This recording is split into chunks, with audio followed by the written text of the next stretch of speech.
오늘 우리가 읽었던 이 본문은 신약에서 가장 긴 찬양의 시입니다. 찬송하리로다 라고 시작된 이 본문은 끝날 줄 모르고 계속해서 이어지고 있습니다. 여러분, 삶을 살아가다 보면 이런 기쁨과 감격이 넘치는 이런 찬양의 고백들이 우리의 삶 가운데 있는 그런 때가 있습니다. 여러 감사의 이유가 있을 때, 나의 사업 혹은 직장, 자녀, 학업 등과 같은 성과가 우리에게 보여질 때 그러하죠. 그렇다면 오늘 본문 속에서 사도 바울이 이렇게 놀라운 찬양의 고백, 찬송하리로다 시작되어서 끝날 줄 모르는 이 놀라운 기쁨과 감사와 아름다운 이 고백을 올려드릴 수 있는 이유는 무엇일까요?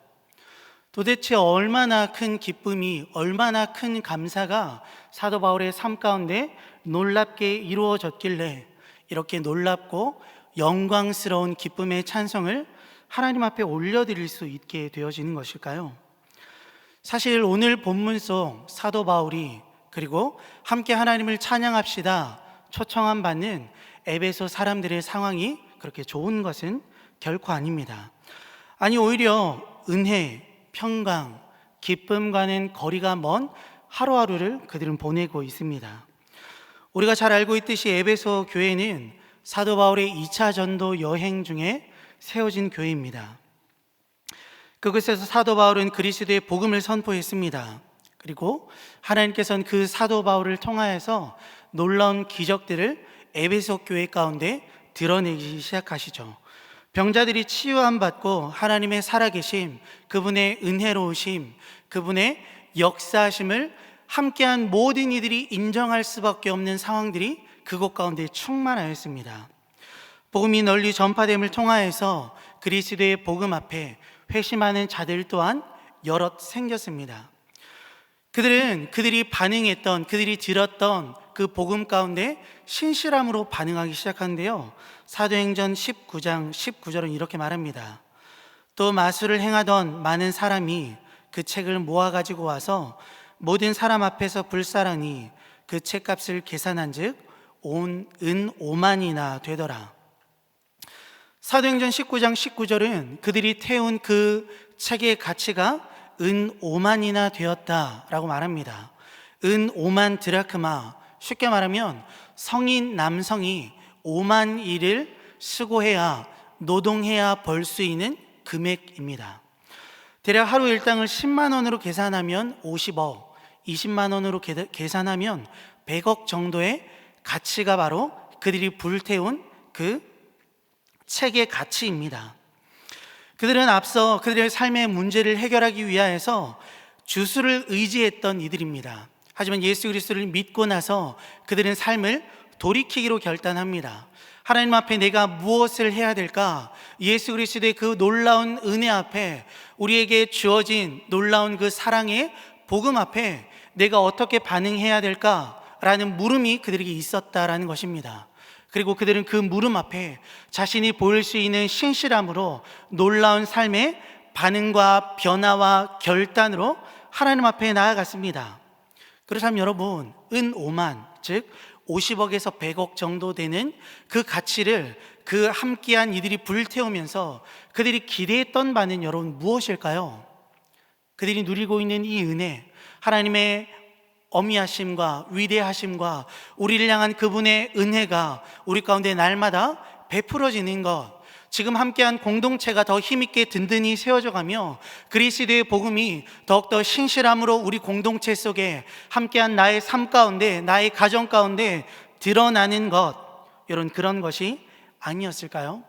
지금 그들과 함께하고 있는 사도 바울의 사역이 더욱더 우리 삶 가운데 신실함으로 함께 되어지며 그 사도 바울을 통하여서 하나님의 은혜와 그분의 살아계심이 더욱더 우리에게 경험되어지는 것, 그런 것들이 여러분 아니었을까요?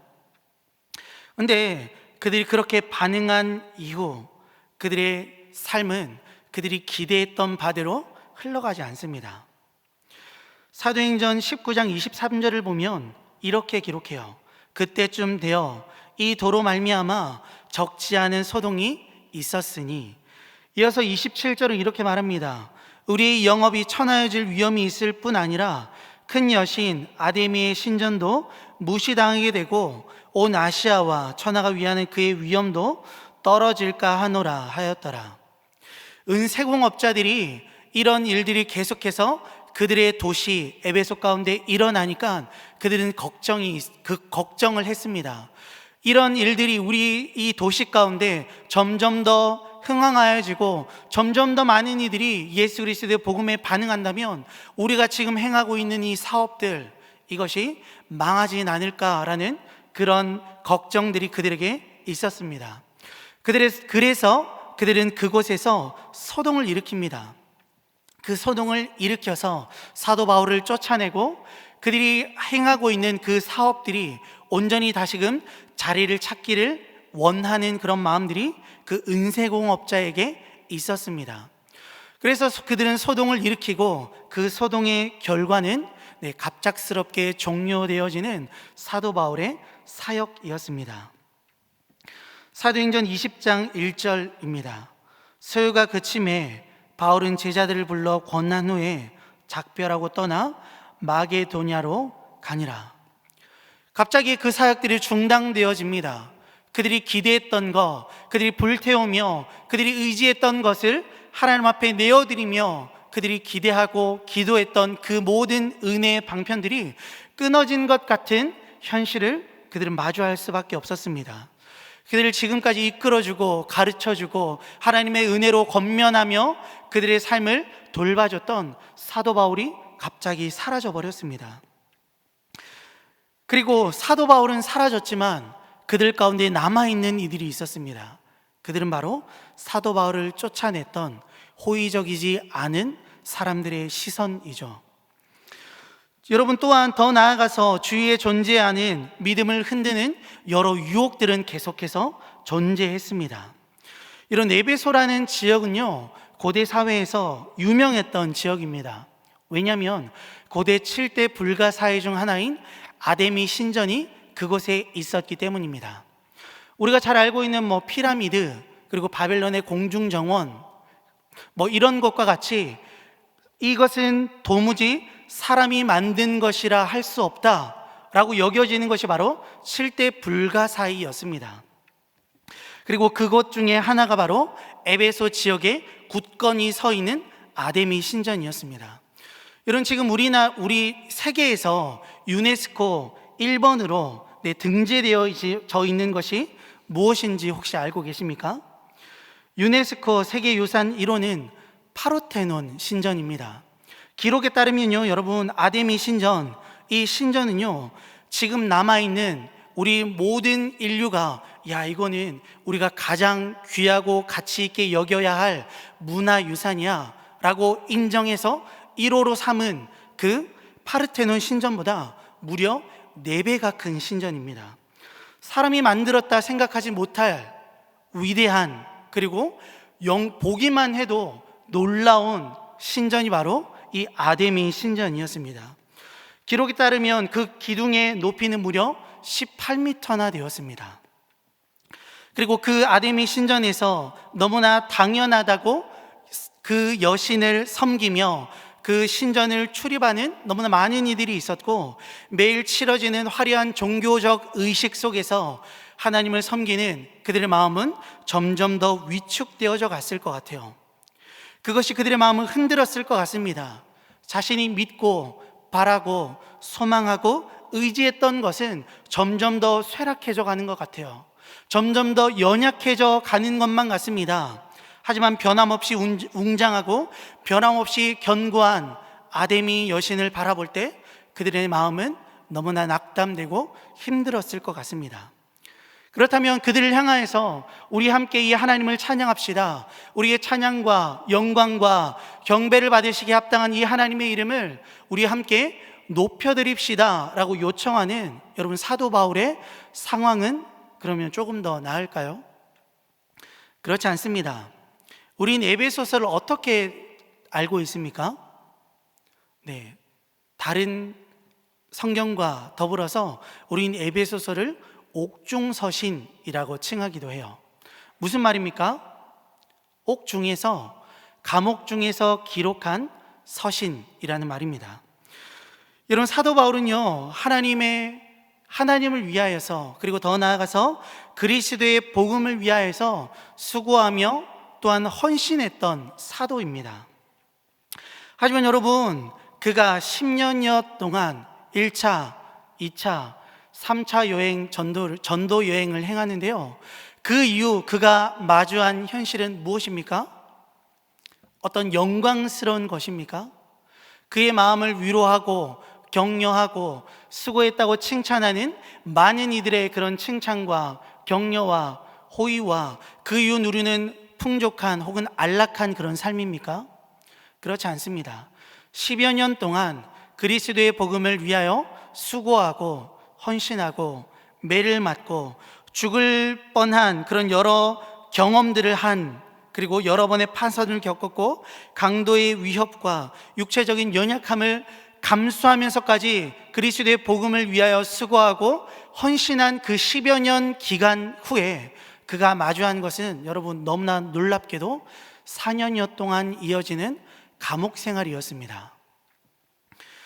여러분, 에베소서는요, 로마의 가택 연금 중에 기록되어졌을 것이라 여겨지는 성경입니다.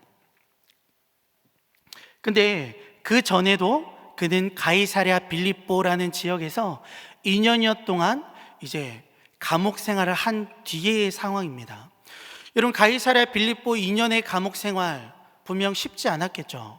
근데 그 이후 풀려나는 것처럼 여겨지는 그 순간이 있었습니다.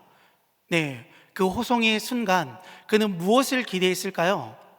이제 곧바로 판결이 나고 그가 자유의 몸이 되리라, 이런 것들을 여러분 기대하지 않았겠습니까?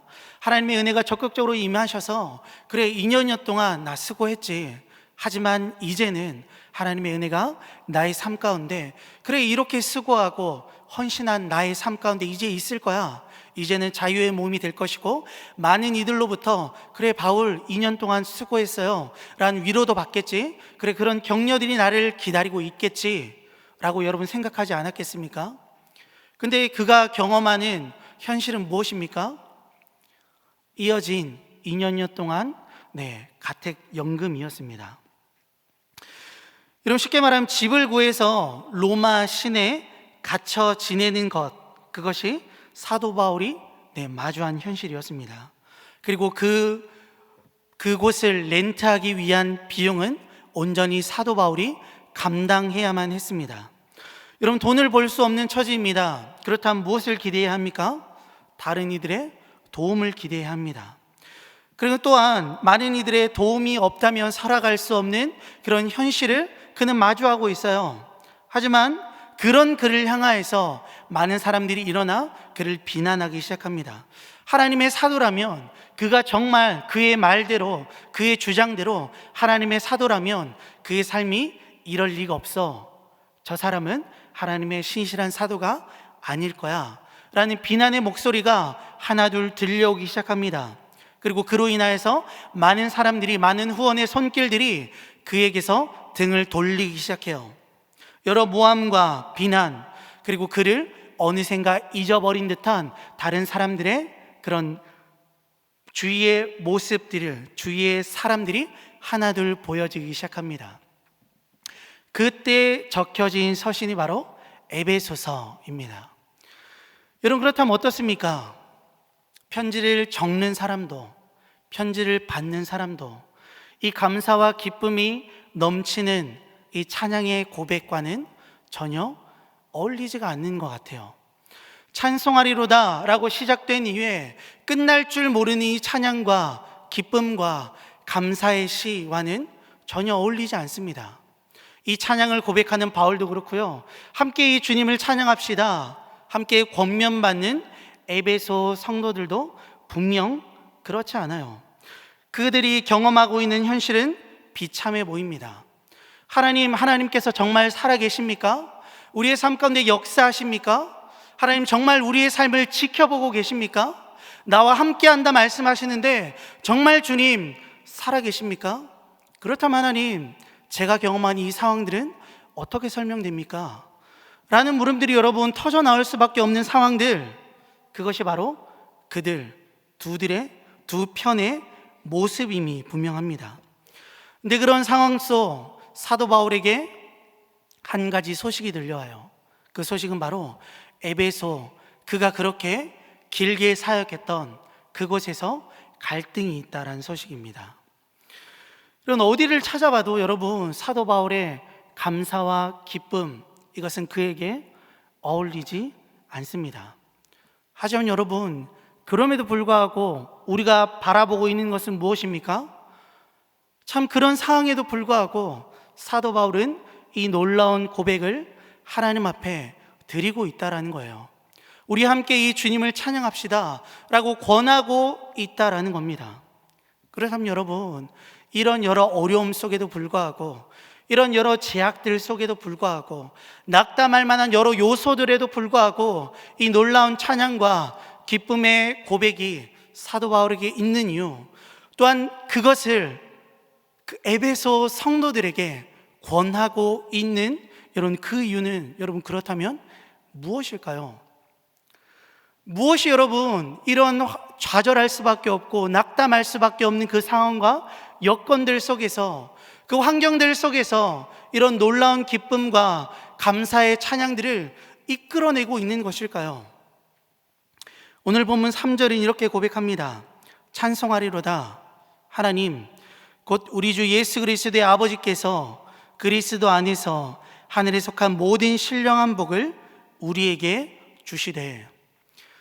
이런 오늘 이 본문 속에서 사도 바울이 하나님의 이름을 기뻐하며 찬양하는 이유는 바로 이 3절에 있습니다. 그것은 바로 하나님께서 우리에게 그 신령한 복을, 예수 그리스도 안에서 발견되어지는 그 신령한 복을 우리에게 주셨기 때문입니다. 그 복은 여러분, 하나님이 우리에게 보내주신 예수 그리스도 안에 있다 말합니다. 그리고 이것은 너무나 놀랍게도 완료형의 시제로 사용되어집니다.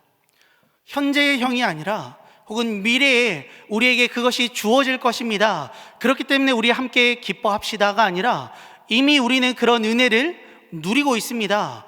예수 그리스도 안에서 그 은혜의 복이, 그 신령한 복이 이미 우리에게 주어졌습니다. 그것이 여러분, 우리가 이 모든 상황들 속에도 우리를 낙담하게 할 만한 여러 이유들 속에서도 우리가 이런 기쁨과 찬양과 감사와 환희가 넘치는 찬양을 드릴 수 있는 이유입니다 라고 그는 말하고 있습니다. 여러분, 우리는 흔히 생각합니다. 우리에게 주어진 복에 대해서 말이죠. 우리가 생각하는 복은 무엇입니까? 우리의 능력, 지식, 이런 것들 아닙니까? 혹은 그것으로 인하여서 우리에게 주어진 지위나 연봉이나 넓은 아파트, 우리가 누릴 수 있는 다양한 물질적인 것들 아닙니까? 하지만 오늘 본문 속에서 바울은 말합니다. 우리에게 주어진 놀라운 그 복이 무엇인지 아십니까?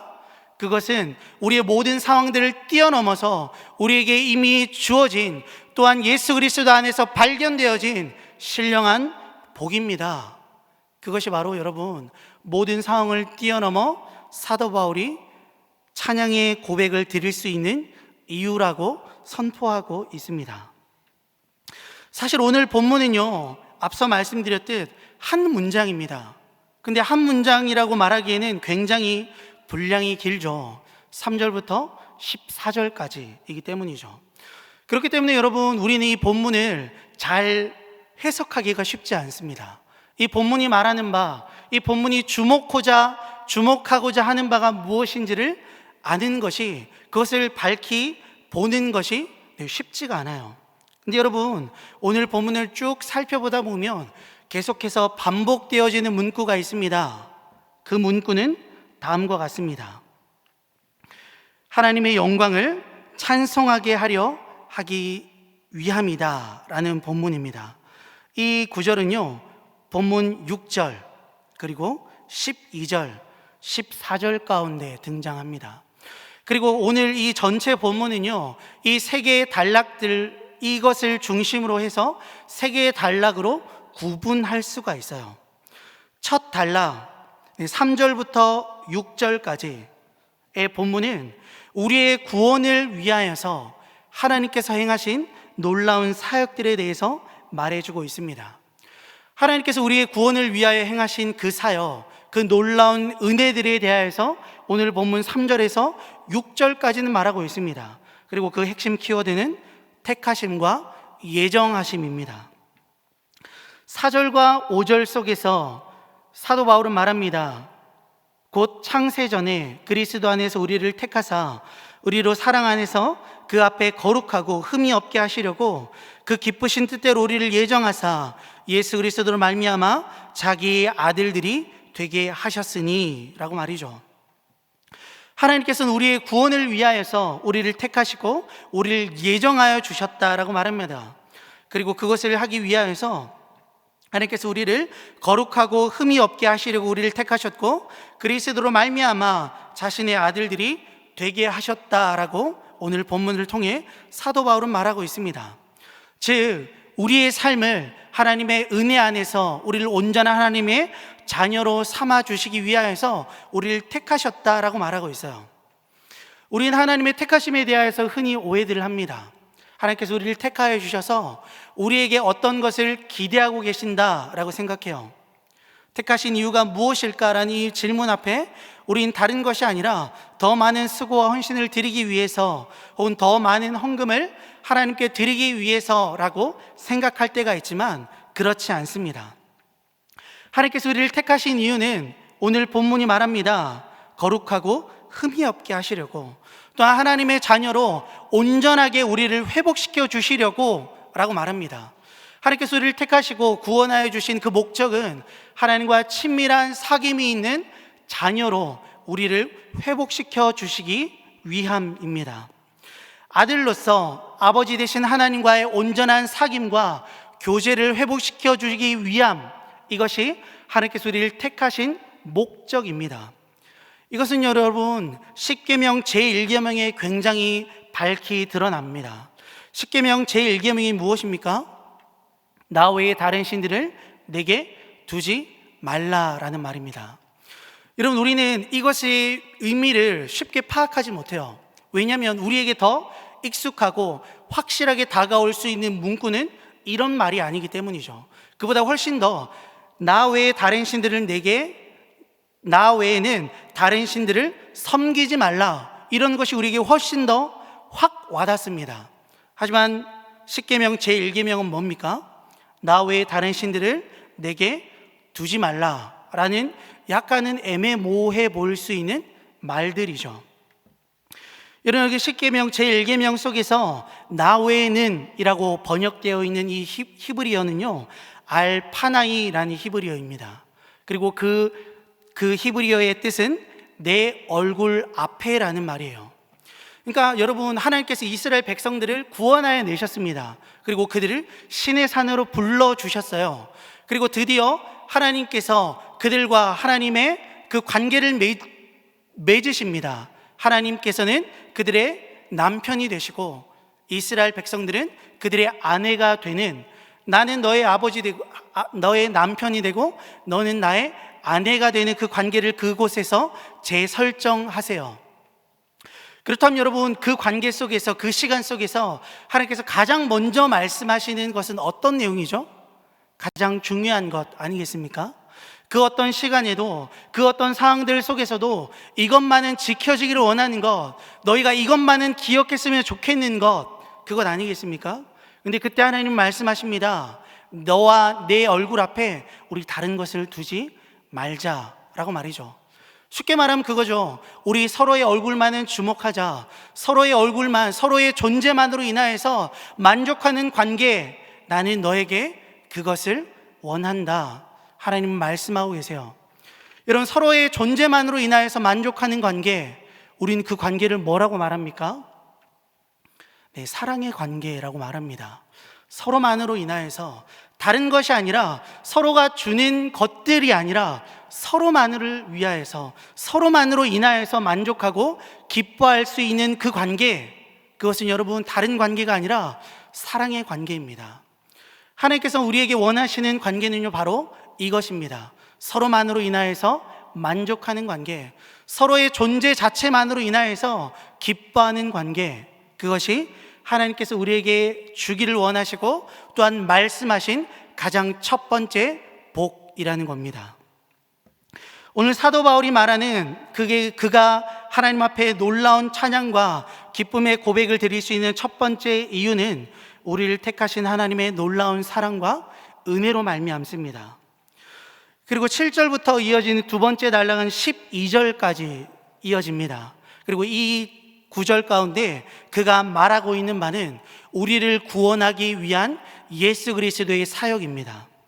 그리고 이 본문 속 키워드는 속량하심이라고 할 수 있습니다.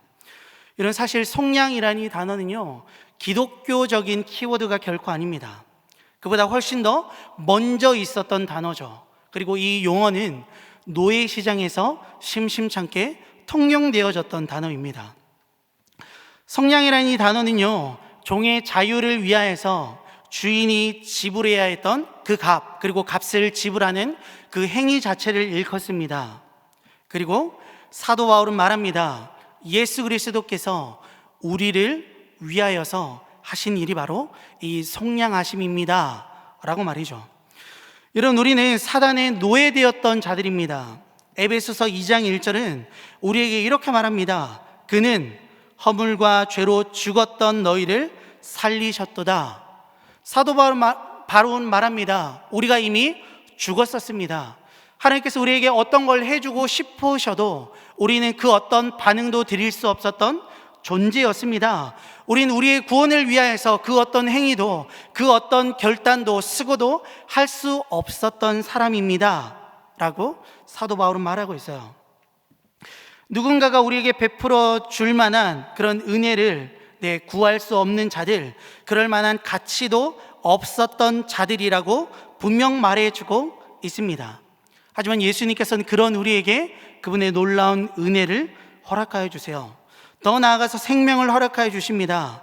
자기 자신을 내어주면서까지 우리에게 이 놀라운 은혜를 베풀어 주십니다.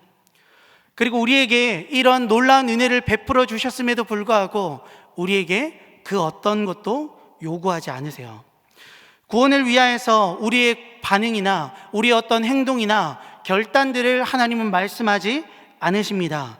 하늘에 닿기 위하여서, 우리가 우리의 구원을 이루기 위하여서 우리가 행해야 될 수고와 결심과 결단들을 소개하는 책이 여러분 성경은 결코 아닙니다.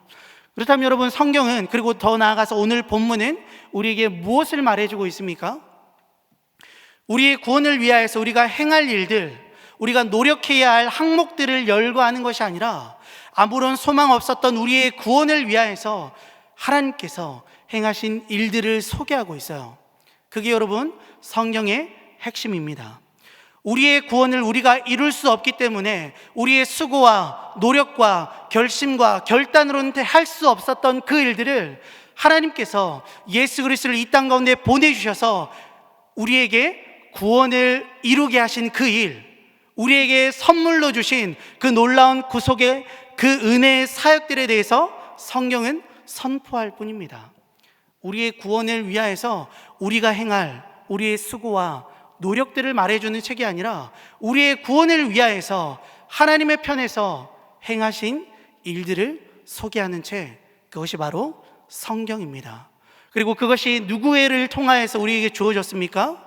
예수 그리스도를 통하여서 그분의 속량하심, 우리를 죄인으로부터 그 사단의 종되었던 우리를 구원하여 내셨다라고 말하고 있습니다. 그리고 이를 위하여서 우리 주님은 십자가를 지셨습니다.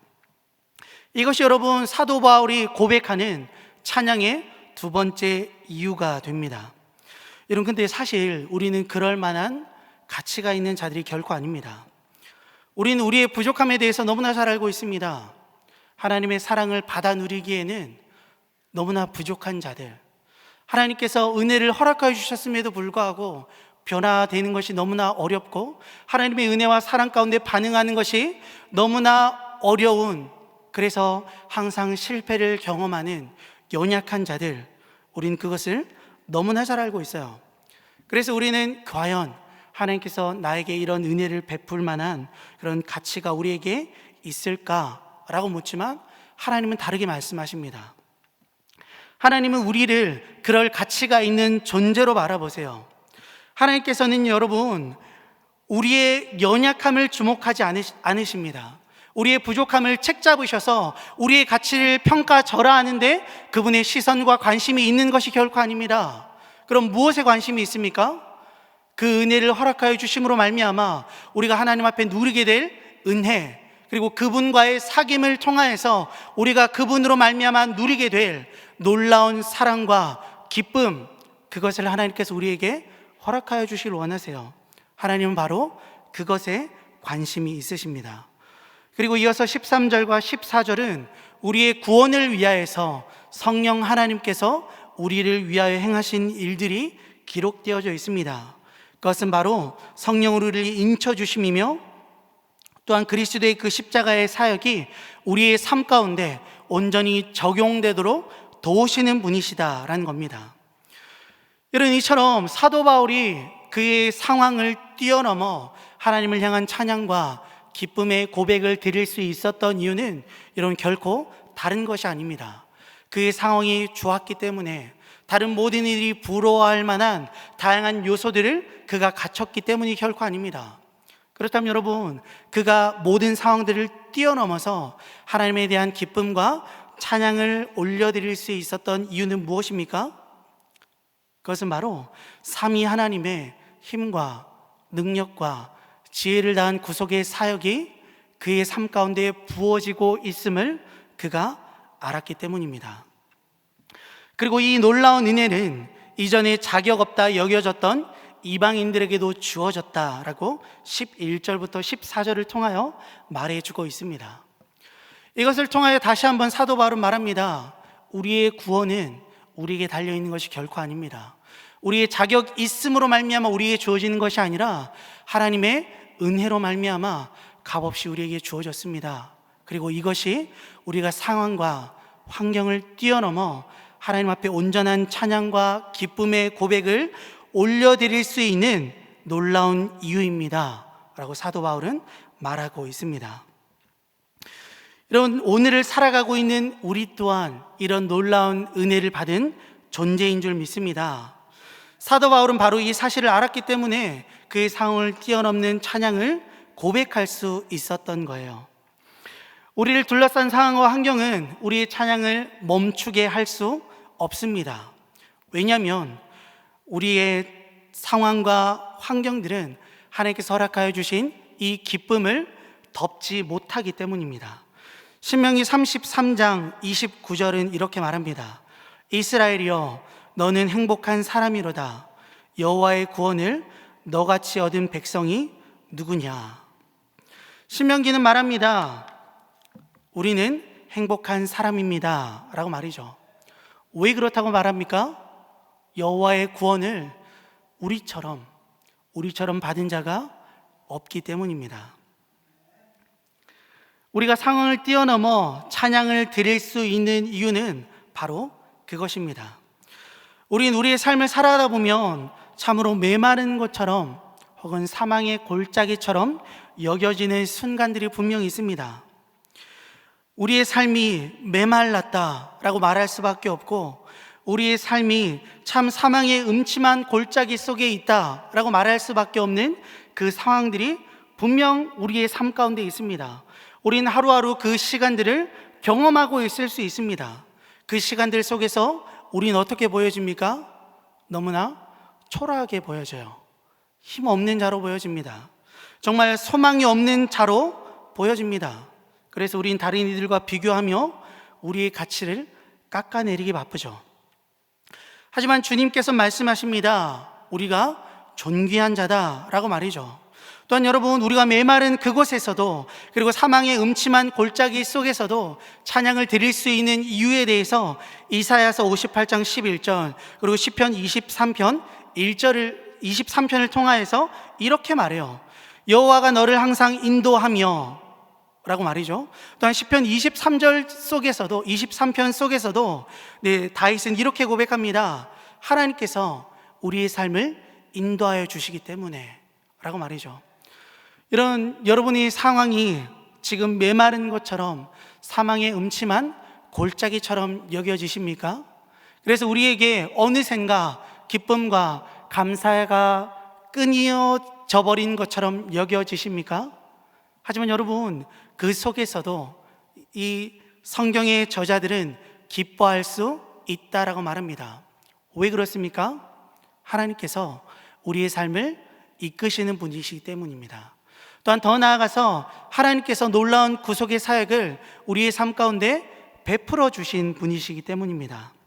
그렇기 때문에 우리는 상황과 환경과 여건들을 뛰어넘어 하나님의 이름을 찬양할 수 있는 것입니다. 이 세상의 풍요로움 가운데 내가 있기 때문이 아니라 하나님의 놀라운 은혜와 구속의 사역을 내가 누린 자이기 때문에, 내가 비록 어려움 가운데 있다고 할지라도 나의 삶을 기가 막히게 인도하시는 그 하나님이 오늘도 살아계셔서 나의 삶을 이끄시고 나를 주관하신 하나님이시기 때문에 우린 오늘 하루도 이런 기쁨과 소망의 찬송을 올려드릴 수 있는 줄 믿습니다. 우리의 상황을 뛰어넘는 기쁨과 찬양의 소망들이 우리의 삶 가운데 부디 놀랍게 회복되어지는 그런 은혜들이 우리 가운데 충만하게 넘치기를 주님의 이름으로 간절히 축원합니다.